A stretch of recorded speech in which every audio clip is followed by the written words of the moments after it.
Martin, welcome. Thanks, Ray. Good morning, everyone, and greetings from the Buckeye State. I appreciate the opportunity to be here this morning and share some information with all of you about our current reporting tracking program called Beehive. And if you're wondering how we arrived at the name Beehive, it's pretty simple. We worked with a company based in Lincoln, Nebraska called Beehive Industries. So seemed like a natural name for our program that they developed. Just a little bit of background before I walk through the slides that I have to share with you. We actually began using our first reporting tracking program, which was called SWIMS, Soil and Water Information Management System. We implemented that program back in 2005. And then our division and our 88 soil and water conservation districts here in Ohio utilized that program from 2005 until this past fall of 2018, which is when we brought our 88 soil and water districts over onto the Beehive platform. As far as the program and the workflow that is involved in Beehive, it's really very simple. Basically, a user creates projects. There are 4 different types of projects that can be used: technical projects, education projects, pollution complaints, and administrative projects. So a user creates a project, and then they tie to those different projects what are called events. And events basically mimic those activities that actually get accomplished for the individual project. So a technical project, for instance, would have technical events. And a technical event, the easy way to think about it, is that it would be a best management practice or a service that gets installed or provided to a user out on the landscape. An education event, as the name implies, would be some type of educational activity that the soil and water district person has implemented. And then for pollution events, those would be things like investigations or a resolution, or maybe a notice of violation letter. Those would all be examples of pollution events that could be captured. And then the final project type is administrative projects. So with that as a backdrop, I'm going to kind of walk you through and give you some slides which show some of the different screens that the users have access to in the program, and I'll talk about what each slide does or represents. So as far as accessing the program, very easy to do. This would be a shot of what the user screen, login screen looks like for a user. So they simply put in their username and password. And then once they log in, then they're setting at kind of the landing page, if you will, or the main page of the program. And from here, they can access the main toolbar for Beehive, which is located on the left side of the screen. Basically, you see 4 different icons that the user can select. I'm currently setting on the asset icon, but a user simply selects what it is they want to do, and then they click on the appropriate icon. So I'm setting on the asset search, which in essence would allow me to do a search. So the next slide here that you see shows a search that I've put together and implemented. So up in where the asset box is located directly to the right of it, you can see there's a search screen, and I've typed in the %, which happens to be a wildcard, and then it's followed by 4 letters, CAUV. So in essence, I've run a search here, and I'm wanting to return all projects which contain the letter CAUV in the project name. So I ran my search, and down the left-hand side there, you can see the different projects which have been returned in the search results. For my example here, I've clicked on and selected the project highlighted in yellow there, which is the Allgood Margaret CAUV project. So I've selected it, and then on the right side of the screen, there's a variety of information that you can see. In the upper half of the screen would be what are the project details. So as you look at that upper half of the screen, you can see there's a variety of fields there that the user can populate and capture different types of data for the project. And then in the lower third of the screen, what you see displayed there are the events. And at a glance, we can see there are currently 2 events that have been assigned to this project. So if I were to click on one of those and open it, you can then see what the actual event screen looks like. So I've opened the event, which happens to be a woodland management plan. It's been developed for the property. You can see the different fields of data that are available to be captured for a technical event here in front of you. So you can see there's a variety of different data fields. A user can populate those. The user also has the ability and is encouraged to also map in the Beehive GIS the location of where that BMP or service has been implemented or delivered. And for my example here, the woodland management plan area has been mapped. You can see it there in the shaded area in the GIS portion of the screen. Once a user captures a BMP location in the screen, then you can see that there are GIS spatial attributes that are automatically captured then once that location is mapped.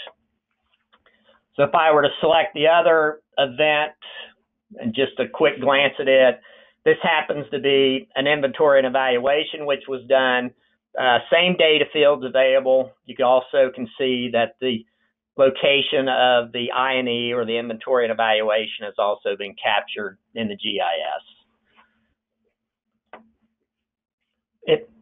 In order for a user to add a new event, it's really very simple. You simply would press the event button located here in the lower right-hand corner of the screen, and this little pop-up box comes up. And what you see in front of you then are the different event categories that are available for a user to select. So you select a category, it takes you to the event screen, and then you can drill down and find the actual individual event or BMP that you want to assign to the project. Education projects work very similarly. In this screenshot, I've run an education search. I've returned an education project called Outside Events. The project details here again are displayed there in the upper right half of the screen. And then in the lower third, you can see that for this education project, there are currently 5 different education events that have been assigned to it. You can see the different names of the events, which will kind of give you a hint as to what type of event or activity actually took place for this education project. If I were to click on and open one of them, I've done that. You can now see it displayed there for you in the screen. Very similar data fields as what you would see, and I showed earlier for a technical event. The education event screens are very similar. A couple of the fields are different. Education events can also be mapped and captured in the GIS, and for this example, this event has been. So I mentioned in my opening comments that the workflow is very simple. You create projects, you assign events to them. Once those projects and events exist in the system, then a user can actually go in and charge time against them. You can charge time at the project level, or if you wish, you can actually drill down into that project and select an individual event and charge your time to it. So the screenshot I've got displayed for you now is sort of a glance or a look at what a user's timesheet would look like. This happens to be a screenshot of this particular user's timesheet for a 14-day time period, January 20th through February the 2nd. So at a glance, you can see the 14 days in that timesheet period. Over here on the right-hand side of the grid, I can see that 80 hours have been entered for the timesheet. I can also see that this timesheet's been approved. If I were to actually click on the day, January 28th, Monday, you can actually see then the 4 individual time charges that this user has made for that day. They've charged their time to 4 individual projects, which are displayed there for you on the screen. We can also see that a total of 8 hours have been entered for the day. There is a timesheet report available, as you might guess. Unfortunately, I can't capture the whole report in one screenshot for you, so I've broken it up into 3 different screenshots. But this first shot would show sort of a glance of what the first week of the timesheet would look like. The different time charges that have been made for that first week, we can see there's a total of 40 hours. Second week of the time period, I get my slide to advance here. There we go. So that would be week 2. Again, the different time charges, the number of hours charged for each day, a total of 40 hours for week 2. And then the final screenshot would be the last page of the timesheet report, where it displays all of the leave balances for that individual, their beginning balance, any leave that was earned and used during that particular time period, and then their ending balances as well. And then you can also see there's some signatory lines available. The district administrator can sign it, the employee, as well as there's a place there for a board signature. Beehive also has a very robust query tool. I'll show you a couple screenshots of that. I've selected query here in my screenshot. I've got 5 different categories of information that I can select to query. If I were to click on and open up the education events, you can see I've got different categories of education activities that I could click on and query here, or I could just simply choose the one category called All Education Events. And as the name implies, it returns all education events in the system. In the upper right-hand corner of the screenshot, you can see that there's 1,421 education events available. As you look at this screen, working from left to right, you can see there are several different columns of data. All those data columns are filterable, so it gives the user a lot of ability to drill down and actually see the data that they want to see.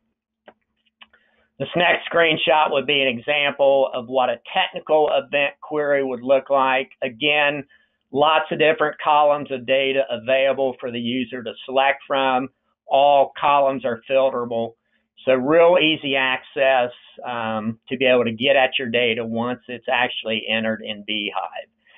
And then you might be wondering, well, how do I get the data out where I can actually utilize it, possibly in another format? It's very easy to do. You click the export button, and then it's simply a direct export to Excel. And I've got a screenshot of that here in a moment.